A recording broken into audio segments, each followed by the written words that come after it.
कहते हैं ना, जब जागो तभी सवेरा। भले ही बसपा सांसद के समय का अधूरा काम सपा सांसद के समय हो रहा है, खुशी तो है कि काम तो हो रहा है।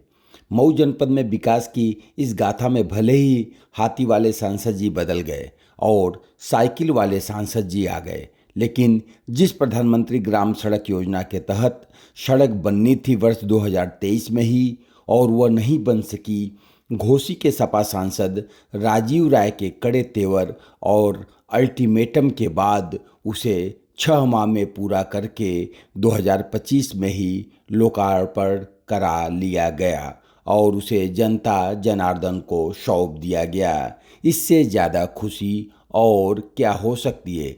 चलिए, कम से कम यह तो अच्छा है कि इस सड़क पर आदमी के साथ साथ साइकिल और हाथी सब साथ चलेंगे और सबका साथ सबका विकास की बात प्रधानमंत्री सड़क करेंगे। योजना के अंतर्गत यहाँ से 16 सड़कें निर्माणाधीन थी, जो किन्हीं कारणों बस ये 2022 में कंप्लीट होना था, 21 में शुरू हुआ या 23 में कंप्लीट होना था, 25 में कंप्लीट हुआ है।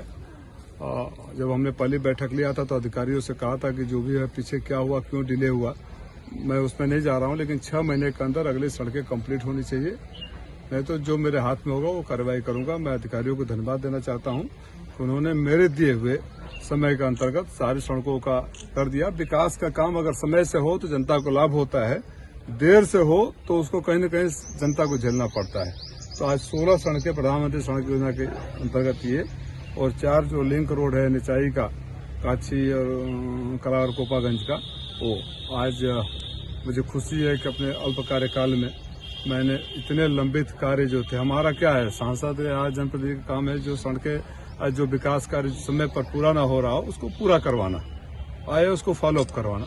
मुझे खुशी इस बात है कि अल्प कार्यकाल में भी 6-7 महीना हुआ, 8 महीना हुआ, इतने सारी सड़कों का लोकार्पण हुआ, नई सड़कों का भी प्रस्ताव मांगा जा रहा है और उम्मीद है कि सारे जनप्रतिनिधि मिलकर बिना किसी भेदभाव के मऊ का विकास करेंगे। जो हमारी पहिया रुक गई थी विकास का वो आगे चलेगी। सर, बड़ुआ गोदाम से लेकर के भरसा मानवपुर तक जाम हमेशा लगा रहता है, हमेशा आए दिन एक्सीडेंट होते रहते हैं, तो क्या इसका उस पर अभी दिशा की बैठक में चर्चा हुई और दिशा निर्देश दिया गया उनको अधिकारियों को कि उसकी स्टडी करके जो जाम और एक्सीडेंट से निजात पाने के उपाय हो उसको किया जाए। अगर देखा जाए सर तो कोपागंज से कसारा चूंकि दो चुनाव बीत चुके, उसी पे चुनाव जीता भी गया, लेकिन वहाँ की जनता उपेक्षा की शिकार है, कब तक रहेगी?